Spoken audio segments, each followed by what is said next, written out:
গতবার রোজার ঈদে লাচ্চা সেমাই খেয়েছিলাম, তারপরে আর খেয়েছি কিনা একদমই মনে নাই। তাই তো হঠাৎ করে সেদিন বগুড়ার বিখ্যাত লাচ্চা সেমাই এশিয়া থেকে কিনে নিয়ে এলাম।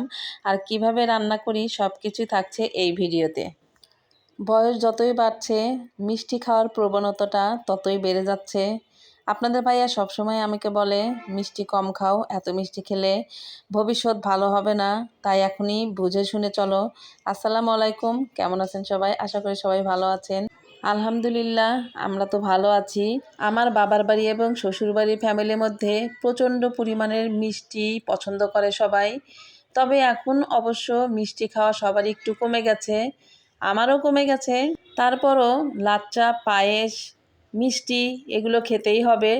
তবে লাচ্চা, পায়েস, সেমাই এগুলোর ভিতরে মিষ্টির পরিমাণটা একটু কম দেই, তারপরেও খেতেই থাকি। জানি না আমার মতো কে কে আছেন, বয়স হলে নাকি সবার মিষ্টি খাওয়ার প্রবণতাটা একটু বেশি থাকে। যেমন আমার আব্বুকে দেখি, সে এখন প্রচণ্ড মিষ্টি পছন্দ করে।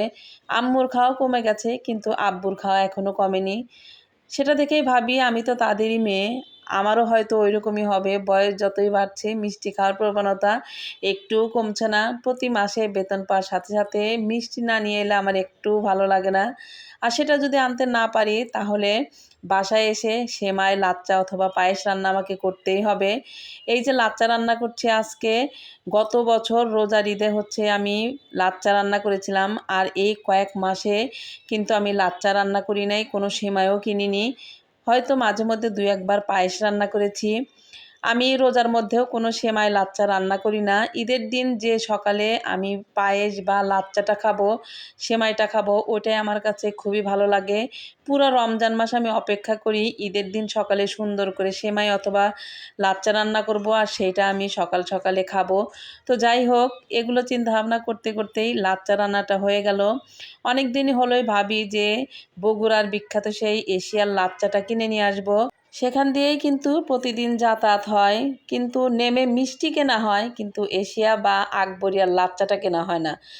আসলে আপনারা সবাই জানেন কি না, সব জেলাতেই কিছু না কিছু বিখ্যাত জিনিস আছে।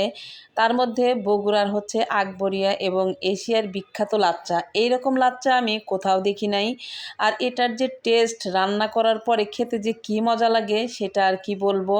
এখন তো অনেকেই বগুড়া শহরে আসেন ঘুরতে, বেড়াতে। যাই হোক, অবশ্যই বগুড়ার যে বিখ্যাত দই বাদেও লাচ্চা সেমাই আছে, সেটা অন্তত এক প্যাকেট কিনে নিয়ে যাবেন।